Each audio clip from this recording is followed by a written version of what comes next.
There have been a lot of odd and colorful pitchers in Major League history, from Satchel Paige to Mark the Bird Fidrich, Turk Wendell, Al the Mad Hungarian Roboski, Bill Spaceman Lee, and even Zach Greinke and Mad Max Scherzer.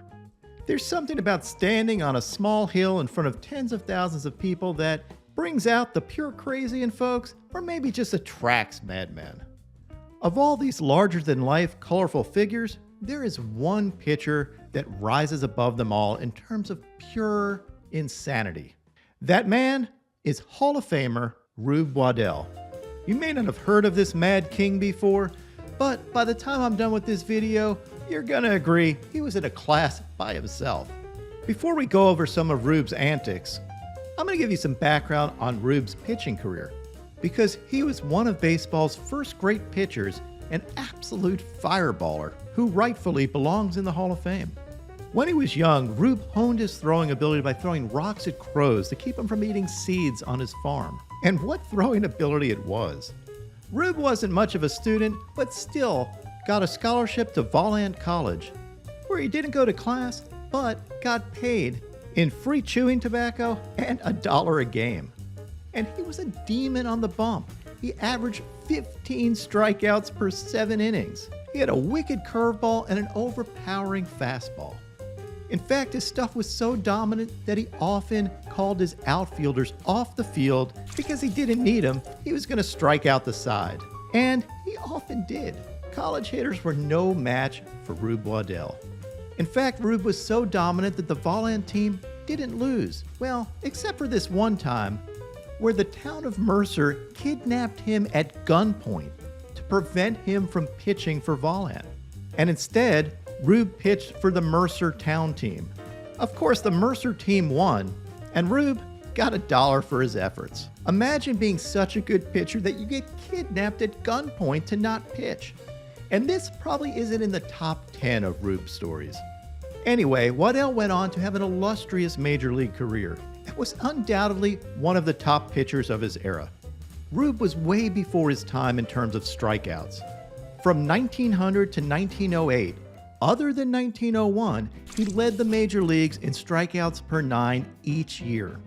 From 1902 to 1907, he led the majors in strikeouts, with a high of 349 strikeouts in 1904, which was the highest strikeout total by a left-handed pitcher until Sandy Koufax broke it in 1965. What Babe Ruth was the home runs, Rube Waddell was the strikeouts. In fact, Cy Young himself called Rube Waddell a damn fine pitcher. But Cy also noted that Rube ran his mouth quite a bit. In 1905, Rube threw 44 consecutive scoreless innings, which was then a record.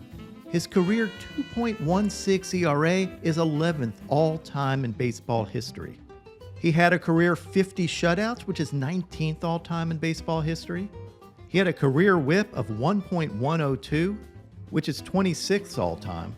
From 1903 to 1905, he was first in pitcher WAR each year. And he had a career FIP of 2.03, which is second in the history of baseball, just behind Ed Walsh and ahead of greats like Satchel Paige, Christy Mathewson, Walter Johnson, and Cy Young.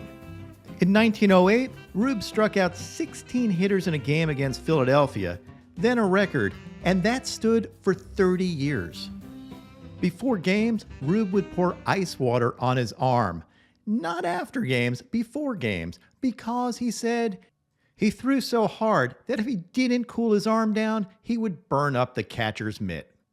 Now that's awesome, but the other problem is he often didn't listen to his catcher's signs.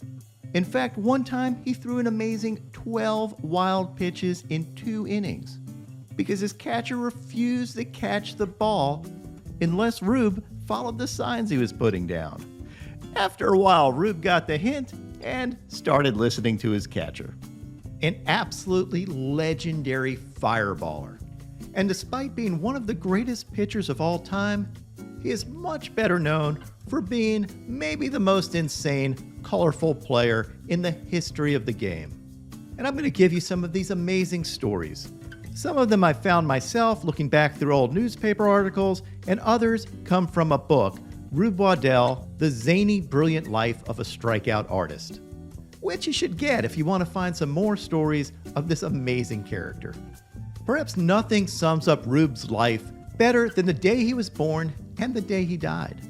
Rube was born on Friday the 13th and died on April Fool's Day. And he was the perfect mix of both. When Rube was first signed by the Louisville Colonels, he arrived at the team hotel at 2 a.m. Obviously, the entire team was sleeping. So Rube decided to knock on his manager's door to introduce himself.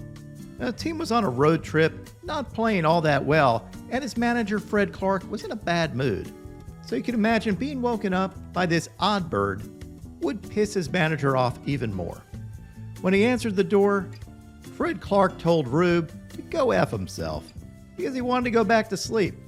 So what did Rube do? He knocked on every teammate's door to introduce himself to them, and then reported back to Fred Clark, the manager, that he may want to check on William Hoy, who didn't answer the door, thinking he might be sick or hurt.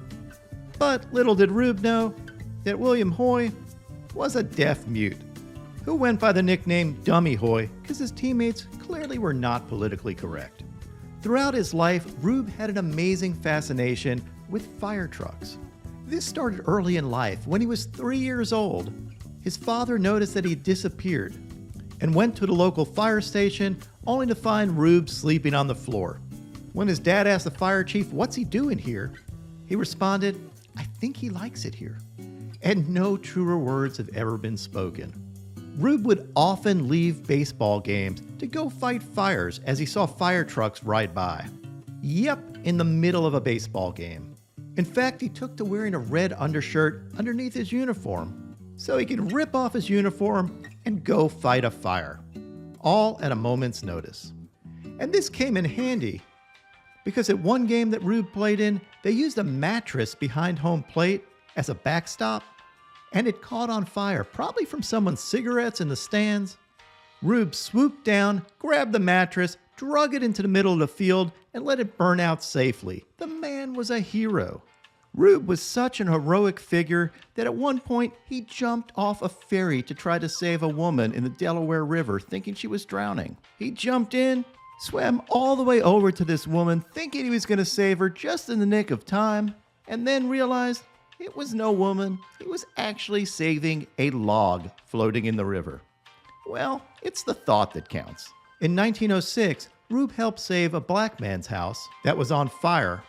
But of course, in those racist times, it was reported on, but hailed as saving something of insignificant value. Rube was a huge fan of animals. He owned bears, one of which he named Ty Cobb, and another, Connie Mack, after his manager on the Philadelphia A's. He also owned pet pigs and was a huge fan of dogs. In fact, Rube loved dogs so much that opposing fans would hold up puppies to distract him, because Rube would often go off and pet them. And this wasn't limited to fans. Opposing coaches would often distract him with stories about dogs, including one that talked to him about giving him a hunting dog. And Rube was so excited he kind of forgot about pitching. In one game, even players from the Tigers were holding up dogs to distract Rube. And one of the Tigers' coaches took a dog out to third base in the coaching box. To top it off, legendary Tiger Ty Cobb yelled out to Rube that he was going to kill one of those dogs. Which, if you know anything about Ty Cobb, was probably true. Rube had kind of a love-hate relationship with animals, though. He once tackled a walrus, wrestled alligators, climbed into a bear cage at a zoo to wrestle with bears, rode on ostriches, went to see a show where he became mad at one of the lions and punched it. And in retaliation, the lion bit Waddell on his hand. He also used his fascination with animals to distract opposing hitters while he was pitching by making cow and pig noises at them, as well as doing a bunch of funky windups, including a hesitation pitch, well before Satchel Paige made it famous. Rube also taught a bunch of city boys how to carry a pig by picking up a 300-pound pig and putting it over his shoulder. Unfortunately, Rube also broke the pig's back legs while doing it, so he also taught the kids how to barbecue a pig. Yes, it was a simpler time back then. Rube also somehow adopted a flock of geese and taught them how to jump rope. This apparently is true. And one of those geese refused to jump rope, so he taught it how to hold the other end of the rope while Rube was twirling it. Keeping with this animal thing, Rube absolutely loved hunting. In fact, one time while he was playing with the Pirates, as part of their conditioning routine, players had to run 3 miles. Rube got lost during this 3-mile run and decided to go hunting because of course he had his gun with him, and he ended up shooting some ducks, ended up finding his way back, and brought those ducks for the team for a good meal. Rube also loved kids. In fact, he regularly missed games to go play with neighborhood kids. Yes, a grown Major League Baseball player would often miss games because he was out playing leapfrog or mumbly peg or marbles with local kids. And one time, he hurt his arm because he was teaching kids how to throw a curveball, but he was using a brick. Pitchers that use weighted balls today have nothing on Rube. Rube was also way ahead of his time when it came to K-struts. Although, instead of strutting, Rube would cartwheel to the dugout or do somersaults, and would occasionally sing songs mocking the other team, including when he was playing the Cleveland Indians, doing a war chant as he was walking back to the dugout. Now, while this may all seem like fun and games, occasionally it was a little too much for Rube's teammates, and he was sometimes less than a model teammate. On road trips, he shared a bed with his catcher, Ossie Schreckenghost. Most folks just called Shrek. Now, it was common back in those days on road trips to share a bed, but Rube had a habit of eating animal crackers in bed, which drove his bedmate crazy. Shrek said he was tired of getting elephant tusks and cow horns between his ribs. So in Rube's contract, they had a no animal crackers in bed clause. Yes, a grown man was prohibited from eating animal crackers in his bed. Rube loved hunting and fishing so much, he often just disappeared, and his team had no way to find him. And we're not talking about just missing a game. He would often be gone for like 10 days. One time when he wasn't seen for 10 days, it was because he quit his team and joined a local team in Wisconsin, because that team signed into a contract where for 6 days a week he can go fishing. When he played for the Chicago Orphans, a great team name, the manager instituted mandatory morning practices, which Rube hated, and he never went to any of them, quickly getting him suspended.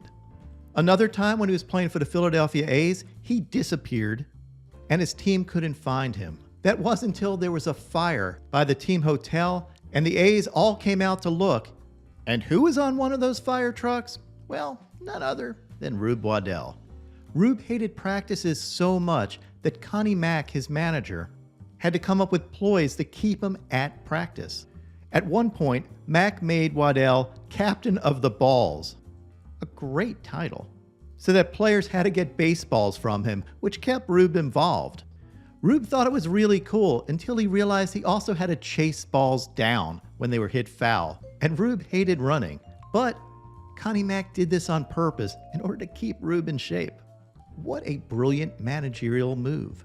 Rube could be such a bad teammate that in 1907, the A's players said they would all quit if Rube played.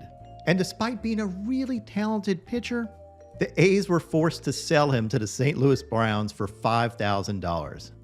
Another of Rube's managers told their owner, "Sell him, release him, drop him off the Monongahela Bridge, do anything but get him off my team." He was then sold to the Chicago Orphans for a cigar. Yes, a cigar. Another time, when Rube signed with the Union League Philadelphia team, their new manager, Walter Schlichter, immediately resigned.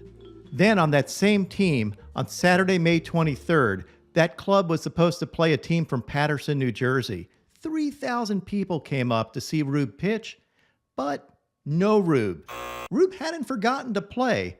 He just went to the wrong stadium. When club officials caught up with him on Columbia Avenue by Columbia Park, where he thought the game was, he was wandering around, wondering where everybody was. And without Rube's pitching, his team ended up losing 3-2. Waddell also loved to fight, occasionally while drinking. He once fought a professional wrestler named Frank Gotch. And while Rube was a strong dude, he got body slammed and was out of baseball for a few games. He once shot his friend in the hand, well, by accident, and also reached into his pocket to grab a handkerchief and mistakenly dropped his gun in a hotel lobby that discharged, sending a bullet into the wall, and he just walked off. Once during a game, a fan was heckling him, and it wasn't just any fan. This was a noted ticket scalper and gambler. Rube vaulted into the stands, grabbed the gambler with murder in his eyes, and shook him like a terrier would shake a rodent. The police then took the gambler away, and Rube went back on the field and pitched lights out for the rest of the game. He also got hurt fighting over a straw hat with his teammate, falling on a train platform and hurt his left shoulder. Another time he hurt his hand in a fight, he was going to be fined by team president Jim Hart, but he got out of the fine because he told Jim Hart that he was only defending his honor because the guy he beat up was trash-talking Jim Hart, and Rube was only drinking a pop. A totally made-up story. He got sideswiped by a car in New York and ran the car down, jumping on its sideboard and screaming at the driver. Although Rube didn't want to fight the dude or have him arrested, he just wanted $15 from the driver to replace the clothes that were damaged by that car. Rube once got into a fight in a saloon in Camden, New Jersey, and his manager, Connie Mack, tried to teach Rube a lesson. Mack staged a hearing to scare Rube.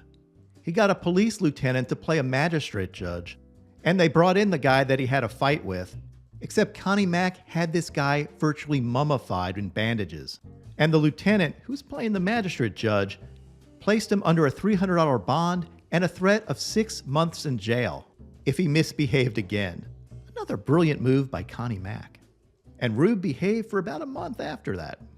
Waddell also hit his father-in-law with a flat iron in his face, breaking his teeth, and knocking him unconscious after a dispute, and also hit his mother-in-law with a chair.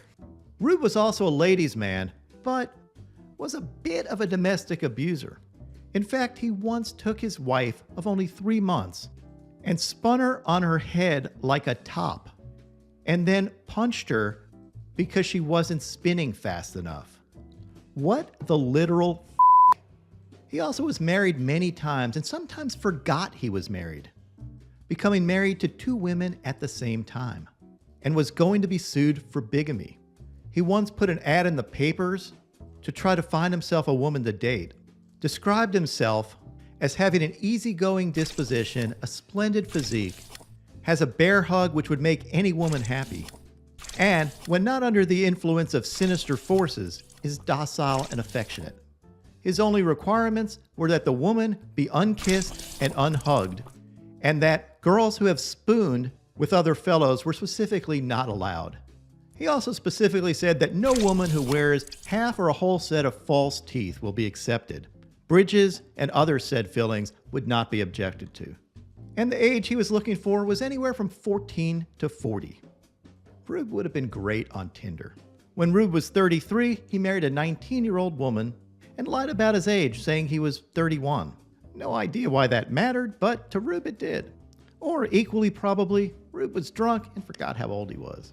I know I gave stories before of how Connie Mack kind of tricked Rube, but Rube did the same to Mack. At one point, fans gave Rube a gold watch. Again, a much different time than today's game. Within days, Rube lost this watch, and with tears in his eyes, he went up to Connie Mack, asking Mack what could be done. Connie Mack put an ad in the paper offering a $20 reward. The watch was quickly returned after being found by a local saloon keeper, and the saloon keeper got that $20 reward. Of course, then Rube returned to that saloon because he now had a $20 credit with his favorite barkeep. Yes, he tricked Connie Mack into paying for his bar tab, and he did this multiple times. Rube's drinking was so legendary that opposing fans once started a cheer, "Rube, you've been drinking, you cannot see the plate." That's pretty catchy. Rube had a very special relationship with his manager, Connie Mack. One time, Mack tried to convince Rube Waddell not to drink. He brought Rube into his room, sat him down, poured him a glass of whiskey, and dropped 3 live worms into it. The worms died quickly, and Mack asked Rube if he understood what he was trying to tell him. Rube thanked his manager and said, You're just trying to relieve my mind, and it's sure good to know that a drinking man ain't never gonna have to worry about worms in his stomach. Effin' legend. Rube also became an actor for a small period of time, acting in a play, The Stain of Guilt. Of course, knowing Rube, he never remembered his lines and often made them up. And he acted, most of the time, in his baseball uniform. At one point, he was supposed to say, "Unhand that woman, you cur," and then punch the villain to save his noble sister. Of course, Rube never mastered the art of the fake punch, and he hit the actor playing the villain with a powerful left hook that knocked the actor over the footlights and into the orchestra pit. Because of course he did. I feel like we could go on forever with Rube Waddell stories. And while Rube was a Rube, he also died a hero. When Rube was living in Hickman, Kentucky, by the Mississippi, he helped save the town by sandbagging all night and day, as the town was going to flood because it's right near the Mississippi River. Rube went days and days working on the levee without sleep. He eventually caught a severe case of pneumonia and tuberculosis, and ended up dying just short of his 38th birthday. Oh, what a 37 years that was. Connie Mack summed it up when he said that Rube Waddell was the first player ever celebrated for his looniness. So let's all raise a glass to that loony legend, Rube Waddell.